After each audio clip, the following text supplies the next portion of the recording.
A parroquia rianxeira de Leiro presenciou hoxe un gran operativo de emerxencias. O motivo, un simulacro de emerxencias coordinado pola Xunta e a Delegación do Goberno de España. Rianxo acolleu ao longo desta mañá un gran dispositivo de efectivos de emerxencias. Protección Civil, bombeiros, Garda Civil ou Policía Local estiveron hoxe na aldea de Rañó, parroquia de Leiro, para levar a cabo un simulacro de incendio forestal nos montes rianxeiros. Coincidindo co Día Mundial do Medio Ambiente, o evento organizado por a Xega estivo coordinado por mandos do 112, Xunta e Subdelegación do Goberno.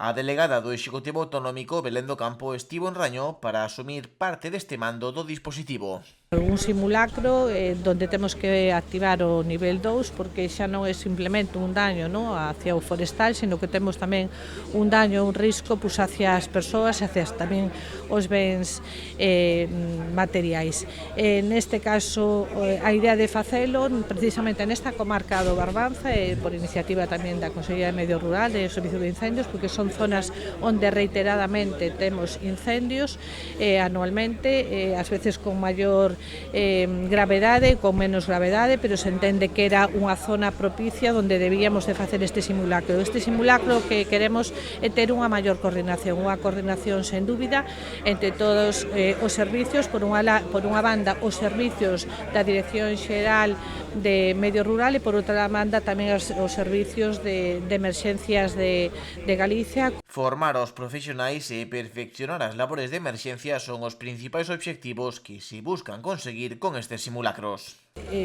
Estar ben formados, estar coordinados, estar intercambiando esa información do que son as vivenzas no día a día e sobre todo para ter ese mando único. En este caso me toca como delegada territorial debido a esta situación de nivel 2 ter estar aquí ao frente do mando e de que esas instrucciones, esas ordes vayan de unha maneira dirixida a todos e aqueles efectivos que van a formar parte. Neste caso estamos facendo un simulacro onde están a participar máis menos 100 persoas de todos esos medios que decíamos, de emerxencias de Galicia, dos GES, do Consorcio Provincial de Incendios, da Policía Municipal, da Guardia Civil, tamén incluso participando temas por se hubiese que facer alguna actuación con algún herido. Dende o Goberno Central salientan a capacidade de reacción que teñen os medios humanos e materiais de Galicia, uns exercicios fundamentais para María Rivas. Por tanto, o obxectivo destes exercicios é claro,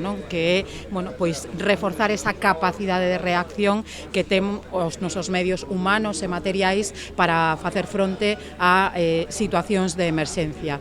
Dende logo, dende a Administración Xeral do Estado, desde o Goberno de España, consideramos que estes exercicios son fundamentais para mellorar os nosos protocolos, máxime nun día como hoxe, no que celebramos o Día do Medio Ambiente. Me parece incluso que a data é moi acaída, precisamente porque ao final o que tratamos é de minimizar o impacto destas emerxencias tanto no ámbito humano, que son os nosos veciños, as nosas veciñas, senón tamén no medio natural.